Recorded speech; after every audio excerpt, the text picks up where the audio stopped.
It wasn't supposed to mean anything, Lisa. Alpha King Cassian murmured, his voice a low, gravelly scrape against the heavy silence of the royal study. He didn't look at her. He looked at the intricately carved mahogany desk, a sudden fascination with the wood grain. Lisa stared at him, the chill of the marble floor finally seeping through her velvet slippers. Not supposed to mean anything? She repeated, the words tasting like ash. With Elena? My beta? My best friend? Cassian finally met her gaze, his usually commanding amber eyes clouded with a sickening mix of guilt and defiance. A king has needs, Lisa. Needs a Luna cannot always fulfill. The finality in his tone was a physical blow. In that moment, the Luna died, and a queen began to breathe. The Frost Moon Pact territory was vast, a jagged expanse of pine forests and snow-capped peaks that demanded strength from its rulers. For 5 years, Lisa had provided that strength, reigning beside Cassian, the Alpha King. She had managed the complex trade agreements with the Southern Covens, mediated disputes between the volatile border patrols, and smiled through endless, tedious banquets. She had loved him, fiercely and quietly, believing her devotion was reciprocated, until the scent of jasmine began to linger. It wasn't a cloying, obvious perfume. It was subtle, a whisper caught on Cassian's collar when he returned from late-night council meetings. It was the scent Elena, her closest confidant and the Pact's beta female, wore like a second skin. Lisa had dismissed the first hint. They work closely together, she reasoned, pouring herself another cup of bitter chamomile tea in the solitary confines of her chambers. He relies on her tactical mind. But the scent persisted.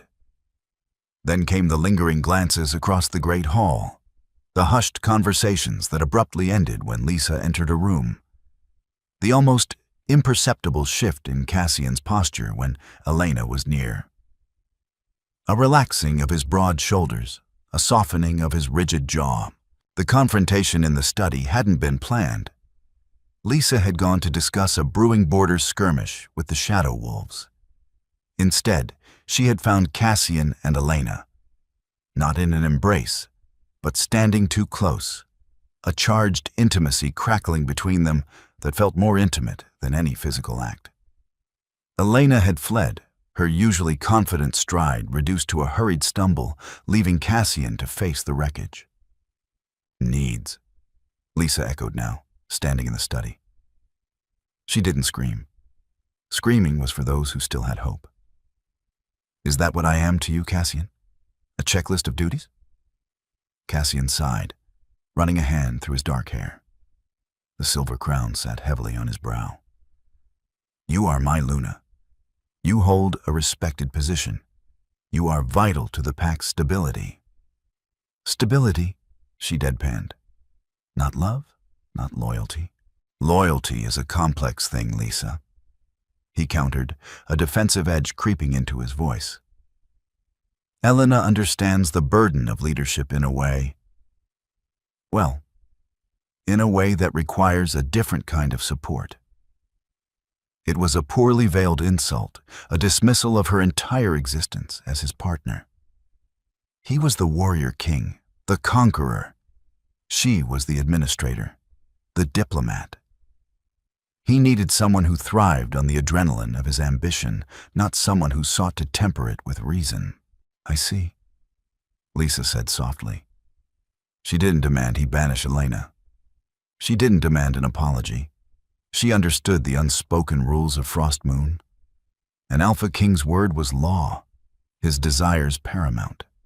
A Luna who couldn't hold his attention was a Luna in name only. She turned to leave. Lisa, Cassian called out, a sudden, unfamiliar note of uncertainty in his voice. Where are you going? To my chambers, she replied, not looking back. I have trade agreements to finalize. She walked down the long, drafty corridor, her steps echoing against the stone walls.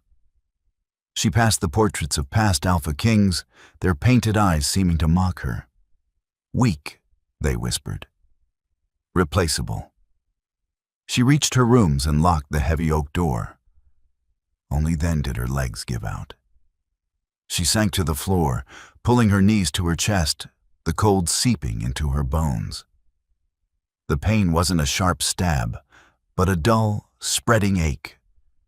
A slow suffocation. Elena, the woman who had braided her hair before her mating ceremony. The woman who had sat by her bed when she suffered a miscarriage 3 years ago. The betrayal tasted worse than the infidelity. As dawn broke, casting long gray shadows across the room, a strange calm settled over Lisa. The tears had dried. The heartache had calcified into something hard and unyielding. She walked to the ornate silver mirror. The woman staring back looked pale, drawn, but the fragility was gone. In its place was a chilling clarity. Cassian thought he had broken her. He thought he could keep his crown, his pack, and his mistress, while she quietly managed the ledgers. He had miscalculated. The departure was not a grand spectacle. There were no packed bags in the dead of night, no dramatic farewells. Lisa simply began to untangle herself from Frostmoon. She meticulously finished her duties. She finalized the trade treaties with the southern covens, ensuring the pack would have sufficient grain for the coming winter. She resolved a long-standing land dispute between 2 prominent alpha families within the pack, utilizing a diplomatic finesse Cassian always found tedious. She organized the archives, leaving detailed notes for whoever would take over. She worked with a quiet, terrifying efficiency. Cassian noticed the change. He saw her at meals, her face an unreadable mask, her conversation limited to pack business. He felt her absence in their bed, a physical void he tried to fill with late nights in Elena's quarters, though he found the satisfaction fleeting. "She's acting strange," Elena commented one evening, tracing the rim of her wine glass. They were in Cassian's private chambers, the firelight casting long, dancing shadows. "Too quiet. It makes me nervous." Cassian frowned. "She's just processing. She'll come around. She knows her place." "Does she?" Elena pressed, a hint of insecurity coloring her voice. She was beautiful, undeniably so, with fiery auburn hair and a fierce, predatory grace. But she lacked Lisa's quiet authority, the natural diplomacy that commanded respect rather than demanding it. "She hasn't challenged me. She hasn't demanded a pack trial. It's unnatural. She avoids conflict," Cassian reasoned, though a sliver of doubt gnawed at him. "It's why she's a good Luna, but not a warrior. Let her be. The pack is stable." But the stability was an illusion, a thin layer of ice over a rushing river. 2 weeks after the confrontation in the study, Lisa received a missive. It bore the seal of the Ethelgard Kingdom, a stylized silver dragon wrapped around a crescent moon. Ethelgard was a myth to most, a hidden ancient kingdom situated in the perilous Silver Mountains, far beyond Frostmoon's reach. They were said to be a different breed, older, stronger, holding magic that predated the shifter lineages. The letter was brief, written in elegant, flowing script. "The Queen requires an audience. Your presence is requested. A guide will meet you at the Whispering Pines." Lisa read it 3 times. Ethelgard did not summon Frostmoon Lunas. They ignored the shifter packs, viewing them as squabbling children. Why her? She didn't know, but the timing was a sign she couldn't ignore. The next morning, she attended the Pack Council meeting. Cassian sat at the head of the large oak table, Elena at his right hand. a position traditionally reserved for the beta. But in recent days, it felt increasingly like a usurpation of the Luna's place. Lisa sat at Cassian's left. She delivered her reports calmly. The grain silos were full, the border disputes settled, the winter preparations complete. "Excellent work, Lisa." Cassian nodded, clearly relieved by her continued compliance. "Is there anything else?" Lisa stood up. The room, usually buzzing with side conversations, fell silent. "Yes," she said, her voice steady and clear. "I am leaving Frostmoon." The silence stretched, thick and suffocating. Cassian stared at her, uncomprehending. "Leaving?" he repeated, as if she'd spoken a foreign language. "For how long? A diplomatic mission?" "Permanently," Lisa stated. A murmur rippled through the council members. Luna did not simply leave, it was unprecedented. It was a severing of the mate bond, a public declaration of a pack's fracture. "You can't be serious," Elena scoffed, leaning forward. "You can't just abandon your duties." Lisa turned her gaze to Elena. It wasn't angry, it was entirely devoid of emotion. "My duties are complete. The pack is secure. I leave the rest in your capable hands, Beta Elena." The subtle insult landed perfectly. Elena flushed, her jaw tightening. Cassian stood up, his imposing frame casting a long shadow. The alpha aura rolled off him, heavy and oppressive, a demand for submission. "Lisa, enough of this performance. You are my Luna. You belong here." "I belong to myself, Cassian," she replied, her voice cutting through his aura like a silver blade. "The bond is broken. You broke it in the study. I am merely making it official." She didn't wait for his response. She turned and walked out of the council chamber. She didn't look back at the stunned faces of the elders, or at the sudden, dawning panic in Cassian's eyes. She walked out of the fortress, past the training grounds, past the bewildered guards, and headed toward the Whispering Pines. She carried nothing but the clothes on her back, and the letter from Ethelgard hidden in her pocket. She left Cassian a stable pack, a full treasury, and his mistress. She left him everything he thought he wanted.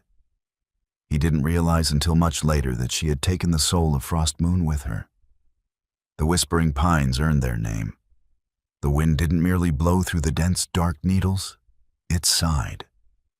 It sounded like 1,000 voices sharing secrets just out of earshot. It was a place Frostmoon wolves avoided, a liminal space bordering the treacherous ascent into the Silver Mountains. Lisa stood at the edge of the tree line, the chill of the afternoon air biting through her cloak. She was entirely alone for the first time in 5 years. The constant hum of the pack bond, the collective anxiety, joy, and hunger of hundreds of wolves that usually thrummed in the back of her mind was gone. She had severed it, a brutal tearing that left a phantom ache in her chest, hollow and echoing. She waited. The Ethelgard missive had been precise about the location, but vague on time. An hour passed. The sun began its slow descent, casting long skeletal shadows across the forest floor. A prickle of unease started to crawl up Lisa's spine. Had it been a trap? A cruel joke orchestrated by Elena to get her out of the territory?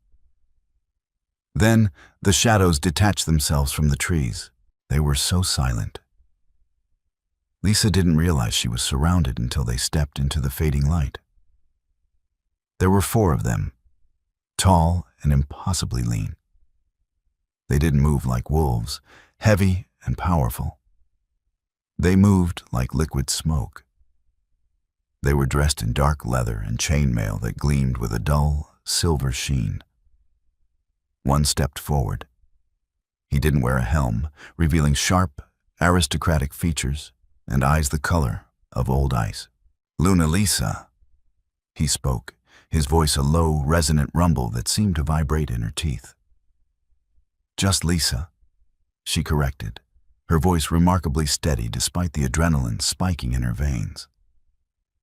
"The title no longer applies." The man inclined his head, a gesture of acknowledging a fact rather than showing respect. "I am Kalen, commander of the Ethelgard Vanguard.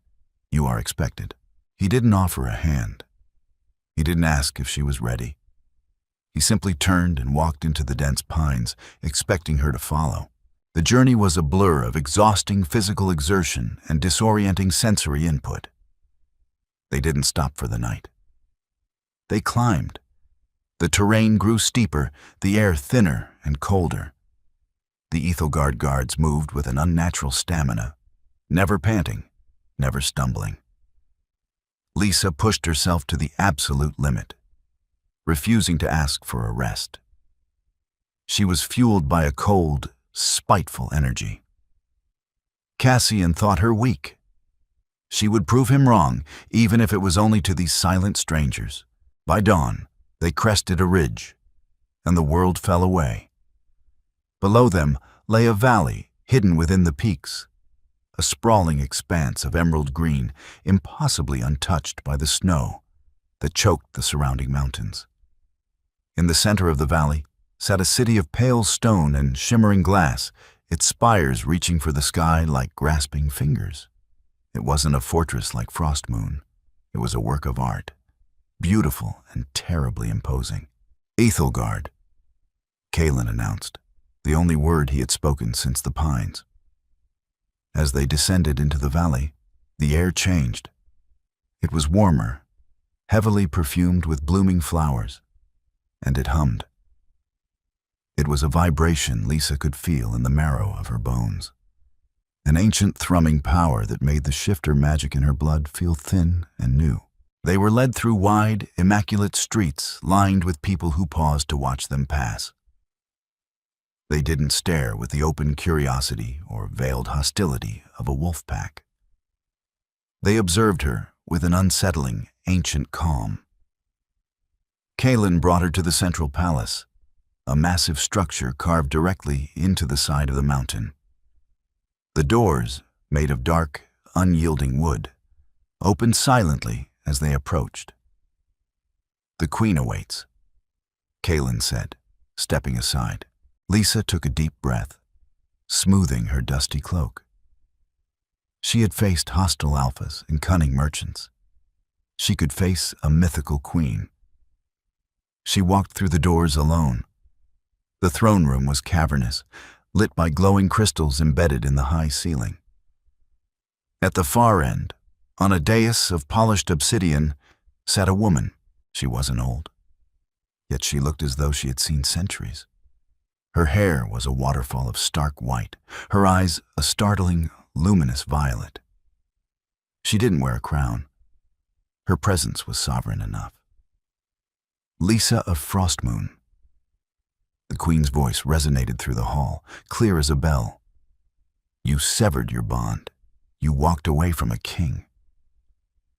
"I walked away from a lie, Your Majesty," Lisa replied, keeping her chin high. The queen's lips curved into a faint, enigmatic smile. "Good. We have no use for lies here, nor do we have use for the weak." She leaned forward, the violet eyes piercing through Lisa's carefully constructed defenses. "Tell me, Lisa, what do you do when the foundation you built your life upon turns out to be sand?"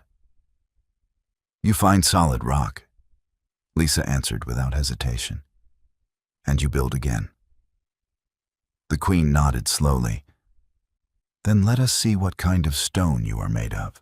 The first month in Ethelgard was not a sanctuary. It was a crucible. Lisa wasn't treated as a guest, nor was she treated as a prisoner. She was treated as an initiate. The queen, whose name Lisa learned was Seraphina, offered no explanations for the summons. She simply demanded excellence. Lisa was assigned quarters, austere but comfortable, and given a grueling schedule.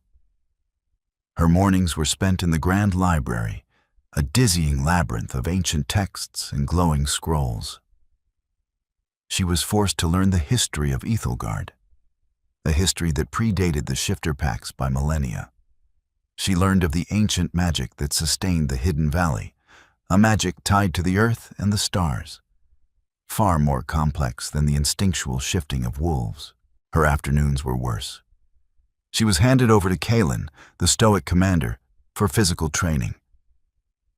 "You rely on your wolf," Kalen observed on her first day in the training ring, his pale eyes assessing her stance. "Your human form is an afterthought, a vessel." "I am a shifter," Lisa snapped, out of breath and bruised after only 10 minutes of sparring. "The wolf is my strength." "The wolf is a tool," Kalen corrected, easily deflecting her clumsy strike. "If you lose the tool, what are you?" He swept her legs out from under her, sending her crashing to the dust. "Right now, you are nothing." It was brutal, humiliating work. Cassian had never expected her to fight. He was the warrior. Her battlefield was the negotiation table. But Kalen didn't care about trade routes. He cared about leverage, balance, and the deadly application of force. Lisa hated him, but she refused to quit. Every time she fell, she imagined Elena's smug face in the council room. Every time her muscles screamed, she heard Cassian's dismissive tone. "You know your place." She would drag herself back to her feet, spitting dust, and attack again. Slowly, agonizingly, she changed. The soft curves she had maintained as Luna hardened into lean muscle. Her movements, once deliberate and graceful, became sharp and efficient. She learned to fight not with brute strength, which she lacked against the Ethelgardians, but with speed and vicious precision. And she began to understand the library's texts. The Ethelgardians were not shifters, but they were deeply connected to the land's raw magic. Serafina began calling Lisa into her private study in the evenings, testing her comprehension.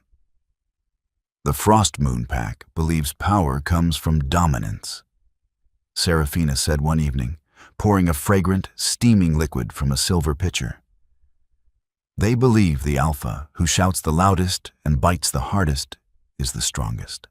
It's how we survive," Lisa said, accepting the cup. "The border is unforgiving." "Survival is not rulership," Serafina countered softly. "Rulership is understanding the intricate web of consequence. It is the ability to foresee the avalanche from the falling pebble." She looked intently at Lisa. "You managed the logistics of Frost Moon, Lisa. You kept them fed. You kept them wealthy. Yet, Cassian believes he built the pack. He led the armies," Lisa murmured, a familiar bitterness rising. "Armies march on their stomachs," Serafina noted dryly. "Tell me, what happens to Frost Moon now that the mind behind the logistics is gone?" Lisa paused, the tea turning cold in her hands. She had been so focused on her own survival, she hadn't considered the long-term impact of her sudden departure.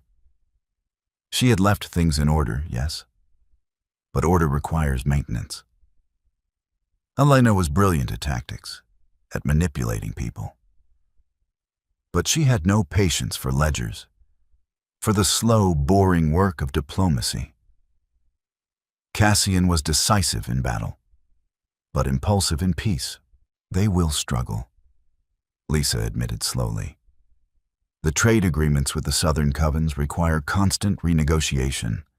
The border patrols need coordinated supply lines." "And when the winter comes?" Serafina prompted.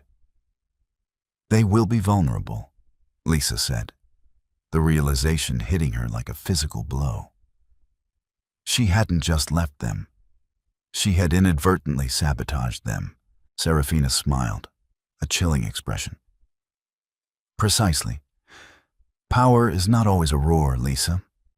Sometimes it is the silence left behind when you take your hands off the wheel. The queen stood, walking to the balcony that overlooked the glowing city. You were a good Luna, Lisa. But a Luna is merely a moon, reflecting the Alpha's light. It is time you learned to burn like a sun. Winter arrived in Frost Moon not with a gentle snowfall, but with a howling, bitter gale that tore the remaining leaves from the oaks and froze the rivers overnight. Inside the royal study, the atmosphere was equally frigid. Elena slammed a leather-bound ledger onto the mahogany desk. A pot of ink rattled dangerously near the edge.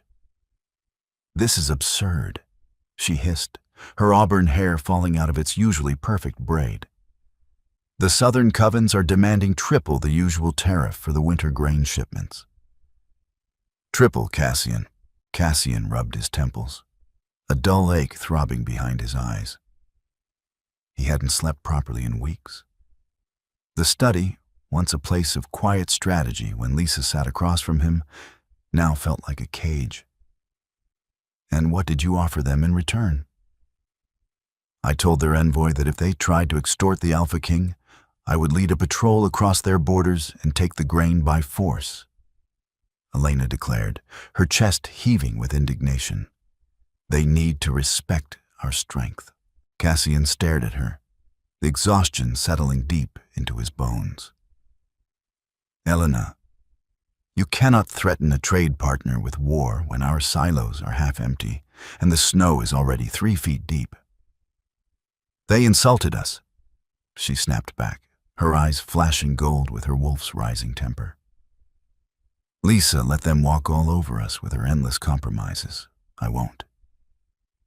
"Lisa kept us fed," Cassian said. The words slipped out before he could stop them, heavy and raw in the silent room. Elena froze. The defiance in her posture morphed into something sharper, something bruised. "Then perhaps you should have sent me away and kept your precious administrator." She didn't wait for his reply. She turned on her heel and stormed out of the study, the heavy oak door slamming shut behind her. Cassian leaned back in his chair, staring at the ceiling. The physical intimacy he shared with Elena, the fire and passion that had drawn him away from his marriage, was entirely useless when the pack was freezing. He had wanted a warrior beside him. He hadn't realized that wars were won in ledgers and grain shipments long before the first blood was shed. Frost Moon was fracturing, and the cold was seeping in. Hundreds of miles away, high in the protected, sunlit valley of Ethelgard, Lisa was sweating. She parried a vicious downward strike from Kalen, the impact vibrating up her arms. She didn't retreat. Instead, she stepped into his guard, using the momentum of his heavy swing against him. She hooked her ankle behind his knee and drove the hilt of her training sword into his solar plexus. Kalen hit the dusty floor of the training ring with a heavy thud. Lisa stood over him, the point of her wooden blade resting gently against his throat.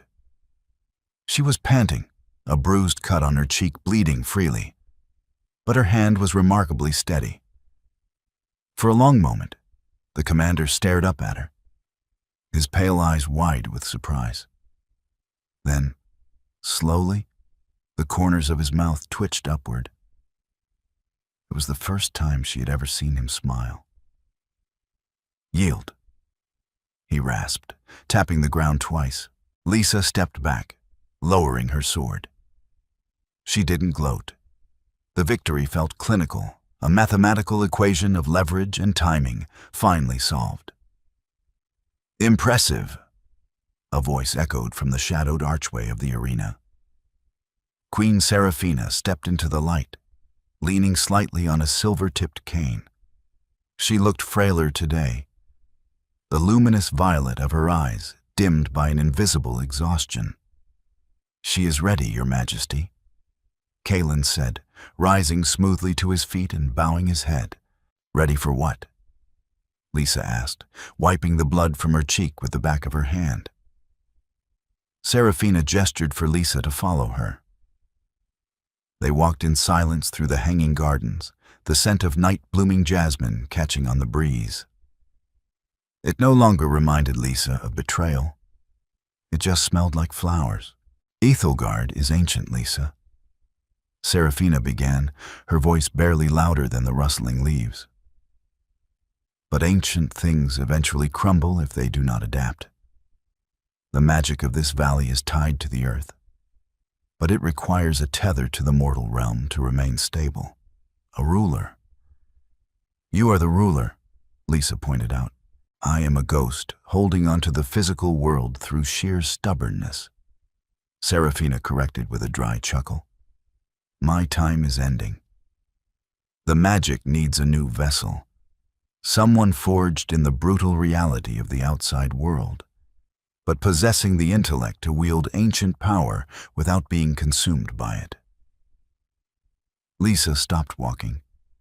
The magnitude of the Queen's words settled over her like a heavy cloak. You summoned me here to replace you. I summoned you because you carry a dormant spark of Ethelgardian blood, Serafina revealed, turning to face her.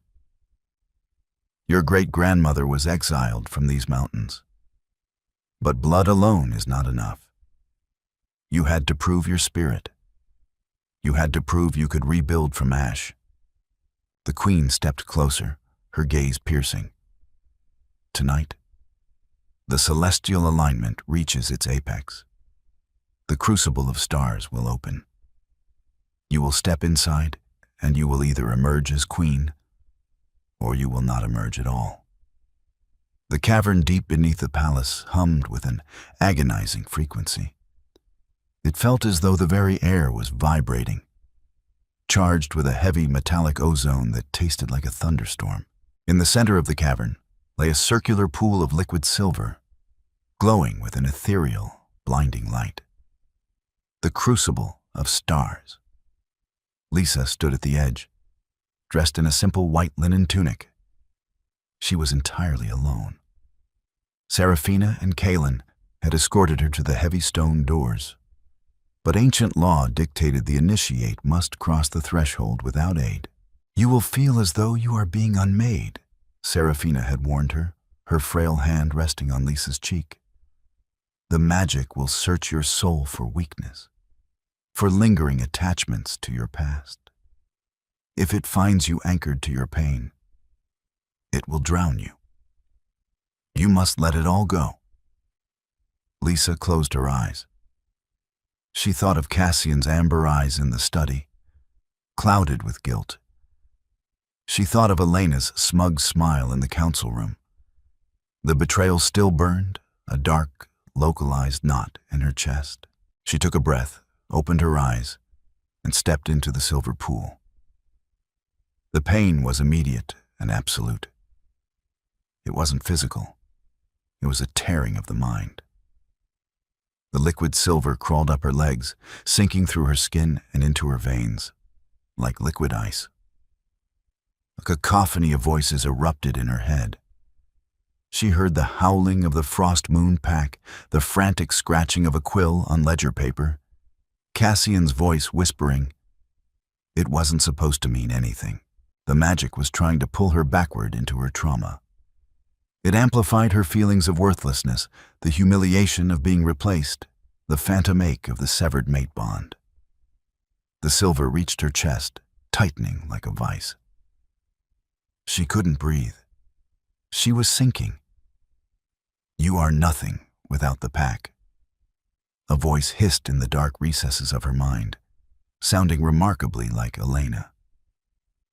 You are weak. You know your place. Lisa gasped, fighting the paralyzing cold. She forced herself to look at the memories, not with sorrow, but with cold, analytical detachment. Cassian's betrayal hadn't broken her. It had freed her from a man too small to see her true worth. Elena's treachery hadn't destroyed her. It had excised a toxic tumor from her life. She was not a victim of Frost Moon. She was its architect, and she had simply moved on to build a greater monument. I am the foundation. Lisa whispered through gritted teeth, her voice echoing in the cavern. I am the rock. the localized knot of pain in her chest, the lingering resentment, shattered. Suddenly, the excruciating cold shifted. The silver liquid ignited, turning from ice to a radiant, pulsing warmth. It surged up into her throat, behind her eyes, filling the hollow spaces left by her shattered past. She felt the valley above her, the roots of the ancient pines, the veins of ore in the mountains, the quiet breathing of the city. She was connected to all of it. When Lisa finally waded out of the pool, she did not collapse. She stood tall, water cascading from her skin, but it dried instantly, leaving a faint, shimmering residue. She walked toward the heavy stone doors and pushed them open. They swung wide without a sound. Serafina and Kalen were waiting. As Lisa stepped into the torchlight, Kalen immediately dropped to one knee, bowing his head in absolute submission. Serafina smiled, tears glistening in her violet eyes. She looked at Lisa, really looked at her. The exhaustion was gone from Lisa's face, replaced by an ageless, terrifying calm. And when Lisa blinked, her dark eyes flashed with a rim of luminous, starlight violet. "Long live the Queen," Serafina breathed, bowing her head. 3 weeks later, the situation in Frostmoon had escalated from dire to catastrophic. A blizzard had raged for 5 days straight, trapping the pack in the fortress. The lower village was buried in snow, and the remaining grain stores had been contaminated by a sudden, unnatural dampness. Cassian stood before the roaring fireplace in the great hall, addressing the panicked council of elders. Elena sat rigidly beside him, her face pale, the fire gone from her eyes. The pack was starving, and her combat skills were useless against the weather. "The southern covens will not answer our ravens," an elder rasped, his voice trembling. "The western passes are blocked. Alpha, we have enough rations for 10 days. After that, the pups and the elderly will begin to freeze." Cassian gripped the mantle, his knuckles white. The weight of his crown had never felt heavier. He had spent his reign focusing on military might, expanding borders, winning skirmishes. He had never realized how delicately balanced the survival of a pack truly was until the fulcrum had walked away. "There is one option," Cassian said slowly, turning to face the council. The room fell dead silent. "Ethelgard," murmurs of disbelief broke out. "Ethelgard is a myth," one elder protested. "Even if it exists, they despise shifters. They will not help us." "We have reports from the shadow patrols," Cassian countered, his voice booming over the dissent. "They say Ethelgard has a new ruler, a queen who is expanding their trade networks into the mortal realms. They have magic that can yield harvests in the dead of winter." "What could we possibly offer them?" Elena asked, her voice small. "Anything they ask," Cassian replied grimly. "We will pack a tribute of our finest furs, silver ore, and ancient relics. I will travel to the Whispering Pines myself with an envoy. We will beg for an audience." He looked around the desperate faces of his people, his heart heavy with dread and a strange, twisting irony. He was marching into the Whispering Pines to beg a mythical queen for salvation, entirely unaware that the savior he sought was the woman he had discarded. The trek through the Whispering Pines was not a journey.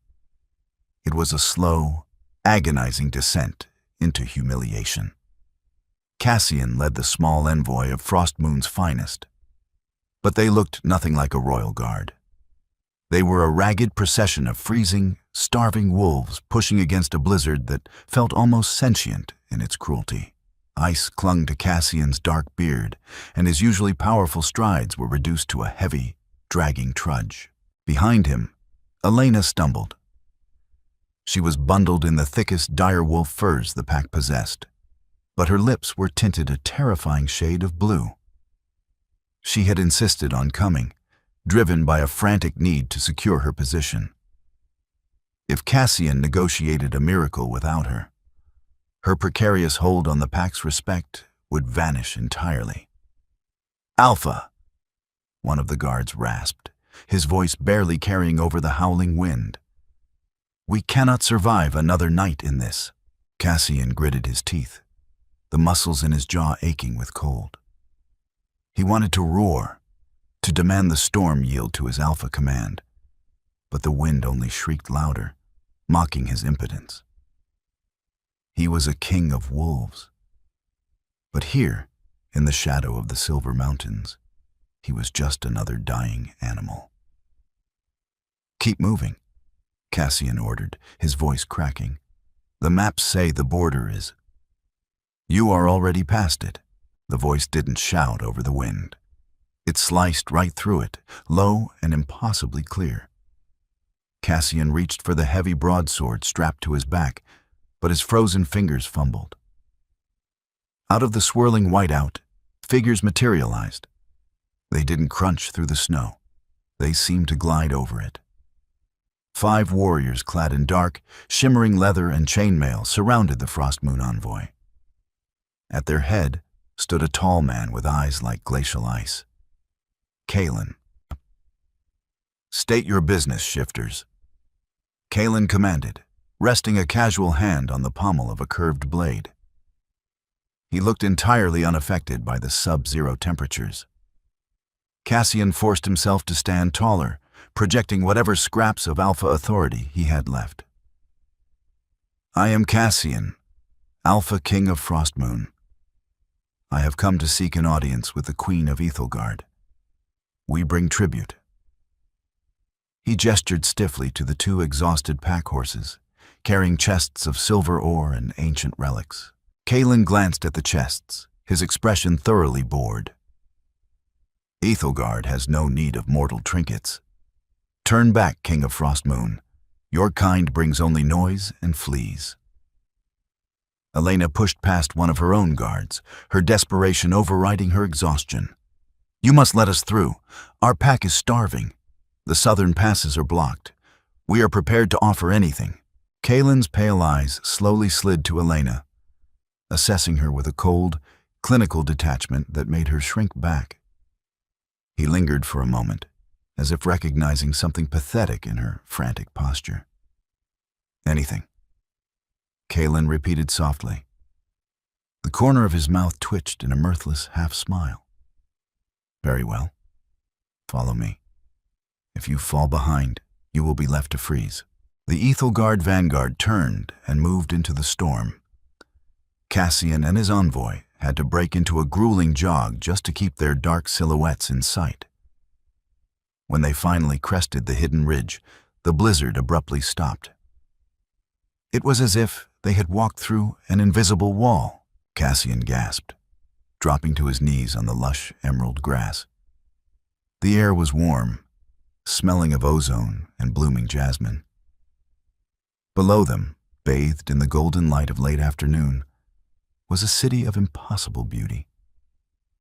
Spire after spire of pale stone and shimmering glass reached toward the heavens, interwoven with ancient, massive trees. He looked down at his own hands, filthy and trembling, then back at the city.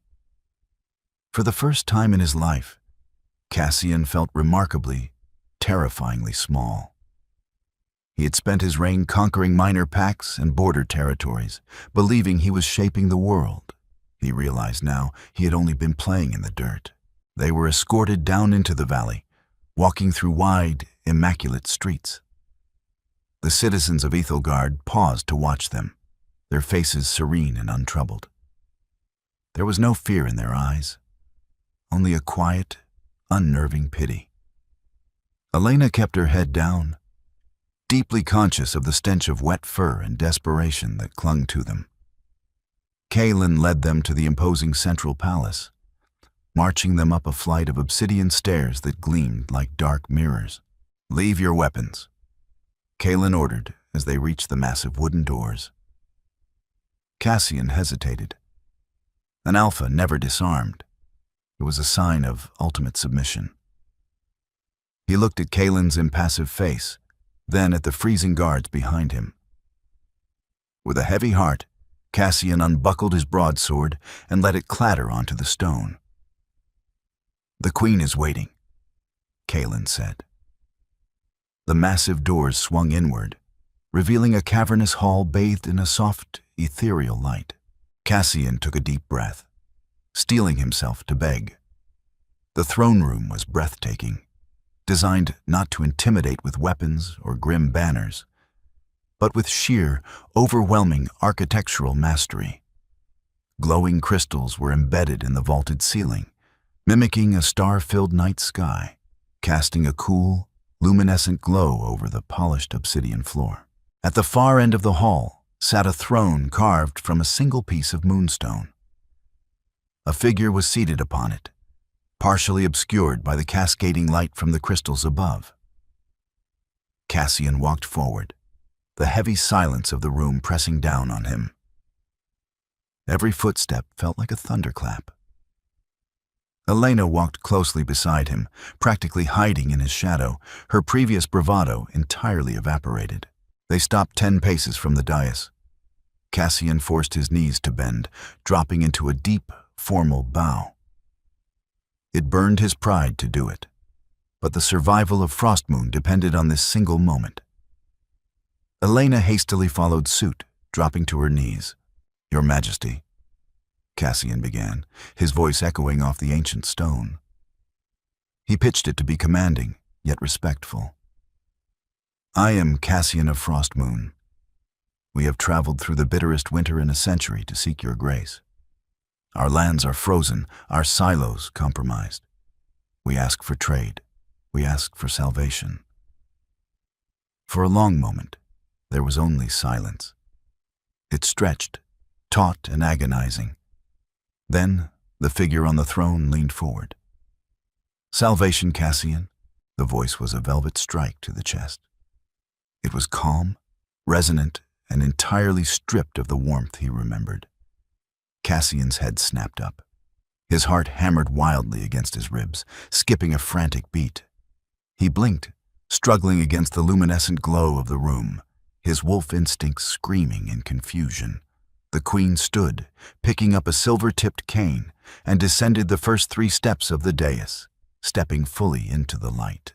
Elena let out a sharp, strangled gasp, clapping a hand over her mouth. Cassian stopped breathing altogether. She wore a gown of deep, midnight blue silk that seemed to absorb the light around it. A crown of woven silver branches rested upon her dark hair. But it was her face that halted time.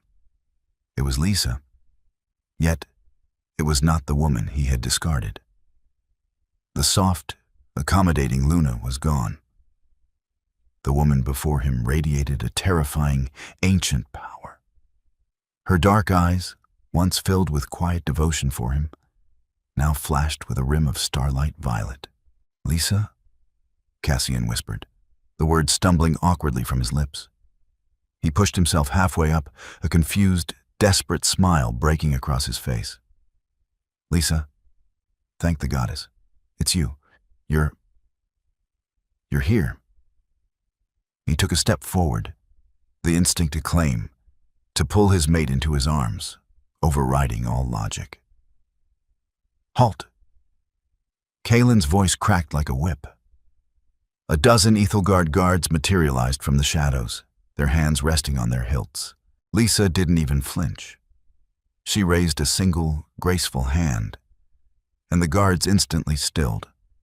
She looked at Cassian, not with anger, but with the cold, analytical detachment of a scholar observing a remarkably dull insect. "You forget yourself, Alpha," Lisa said, her voice carrying an unnatural, resonant echo. "The woman you knew died in your study. You addressed the Queen of Ethelgard." Cassian's smile fractured. The sheer weight of her presence, the magical aura rolling off her, pushed against his chest, forcing him to plant his feet just to remain upright. I don't understand. How? You are a shifter. You are my... I am nothing to you, Lisa interrupted, the absolute finality in her tone cutting him to the bone. I am the tether to this valley. I am the earth and the stars, and you are a beggar in my hall." Elena, trembling violently, tried to find her voice. "Lisa, please. It's me. It's Elena. We made a mistake, all right? We're sorry. But there are pups freezing to death. You used to care about them." Lisa's violet-rimmed eyes shifted to Elena. The temperature in the room seemed to drop 10 degrees. "I remember you, Elena," Lisa said softly. "I remember the scent of jasmine in places it did not belong. I remember the smug curl of your lip when you thought you had stolen a kingdom." Lisa took another step down the dais. "You wanted to be the Alpha's right hand. You wanted the power without the sacrifice. Tell me, Beta, how is your tactical genius faring against the snow? Can you stab the frostbite? Can you manipulate a blizzard?" Elena burst into tears, shrinking back, thoroughly broken by the calm, devastating truth of Lisa's words. Cassian felt a sickening wave of nausea. He was watching the power dynamic of his entire life invert in seconds. He had thought Lisa weak because she didn't fight with claws. Now she was destroying them with mere words. "Lisa, please," Cassian begged, abandoning his pride entirely. His voice broke. "I was a fool. I was blind. But do not punish the pack for my sins. They are innocent." Lisa reached the bottom of the steps. She stopped just a few feet away from him, her posture perfect, her face an unreadable mask. "I do not punish, Cassian," Lisa stated, her gaze piercing right through him. "I rule, and I understand the web of consequence. You built your reign on dominance, believing it made you invincible. You are starving because you failed to respect the foundation that held you up." She turned slightly, looking back toward Kaelin. "We will not let Frostmoon starve," Lisa announced, her voice ringing with absolute authority. Cassian let out a shaky breath of relief, but it died in his throat as Lisa turned back to him, her eyes hardening into chips of violet ice. "But Ethelgard does not give charity," Lisa continued. "I will provide grain. I will provide magic to thaw your soil. In exchange, Frostmoon will no longer be an independent kingdom." Cassian froze, his blood running cold. "What are you saying?" "I am saying," Lisa whispered, leaning in just close enough for him to catch the faint, terrifying scent of ozone and starlight, "that Frostmoon will become a vassal territory of Ethelgard. You will dissolve your council.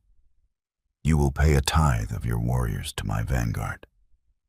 And you, Cassian, will kneel and swear fealty to me." She straightened up, the absolute monarch. "That is my price. Pay it, or go home and watch your legacy freeze." The silence in the cavernous throne room was absolute, heavy and suffocating. It pressed against Cassian's eardrums, a physical weight that mirrored the crushing reality of Lisa's demand. Swear fealty. The words echoed in his mind, rejecting all logic. He was an Alpha King. His bloodline had ruled the northern territories for 10 generations. His wolf, a massive, prideful beast, clawed frantically at the inside of his mind, snarling against the very concept of submission. An Alpha did not kneel. An Alpha fought until his heart stopped beating. But as Cassian looked at the woman standing before him, the frantic snarling of his wolf quieted into a terrified whimper. Lisa did not exude the aggressive, volatile dominance of a rival Alpha. Her power was entirely different. It was the terrifying, quiet immensity of the ocean, the unyielding permanence of a mountain. The magical aura radiating from her skin smelled of ozone and ancient earth, a force so primordial it made Cassian's shifter magic feel like a flickering candle in a hurricane. He looked down at Elena. The fiery, Combative beta who had promised him strength was curled into a pathetic ball on the polished obsidian floor, shivering uncontrollably. She wouldn't even meet his eye. In the face of true, absolute power, all of Elena's cunning and bravado had evaporated. Cassian realized, with a sickening jolt of clarity, that he had traded a diamond for a handful of cheap glass. He had been blinded by ego, mistaking Elena's ruthless ambition for strength, and Lisa's quiet diplomacy for weakness. The Pack Council? Cassian rasped, his throat bone dry. He tried to sound like a king, but his voice was thin, desperate. They are proud. They will not accept vassalage to an outside kingdom. They will fight. Lisa's expression did not change. She looked at him with the detached patience of a master explaining a simple concept to a slow pupil. Let them fight the snow, then. Lisa replied smoothly. Let them fight the frostbite creeping up their children's limbs. I do not negotiate with dying men, Cassian. Pride is a luxury of the fed. Your people are starving. If your council chooses pride over survival, they are not leaders. They are executioners. She turned her back to him. A deliberate, calculated display of vulnerability that screamed of absolute confidence. She walked slowly up the dais, her midnight blue gown gliding over the stone. I have commanded the vanguard to load 50 wagons of grain and cured meats, Lisa said, not looking back. I have bound 3 Ethelgardian spell weavers to the convoy to thaw your valleys and cleanse your blighted silos. The relief effort is ready to march. Cassian's breath hitched. You already prepared the wagons? Lisa reached the moonstone throne and turned to face him, the starlight crystals above catching the silver branches of her crown. Logistics, Cassian, she said softly, the echo of her old life bleeding into the authority of her new one. It was always my battlefield.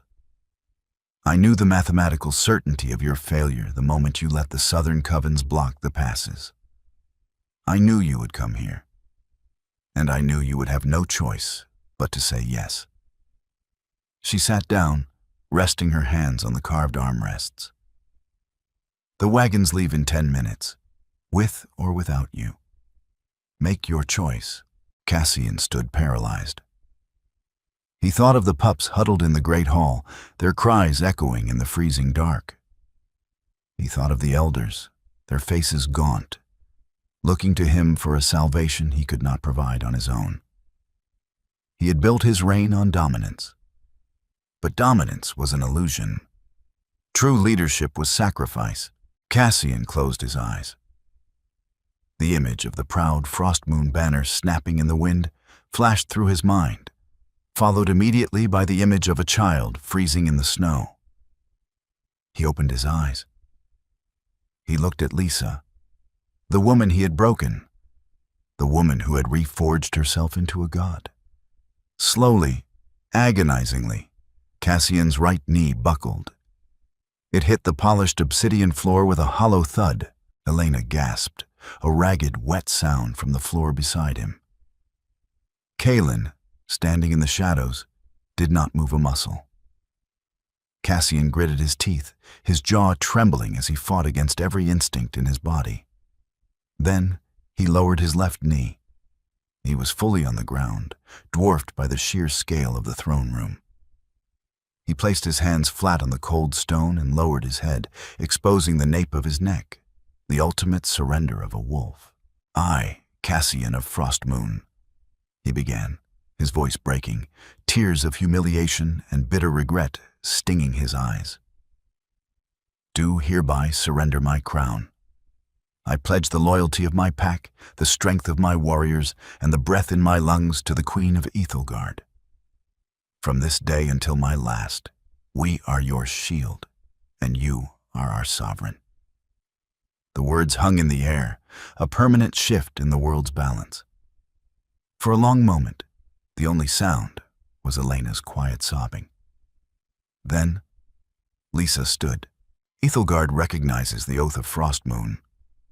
Lisa's voice rang out, imbued with a magical resonance that seemed to seal the words into the very stone of the palace.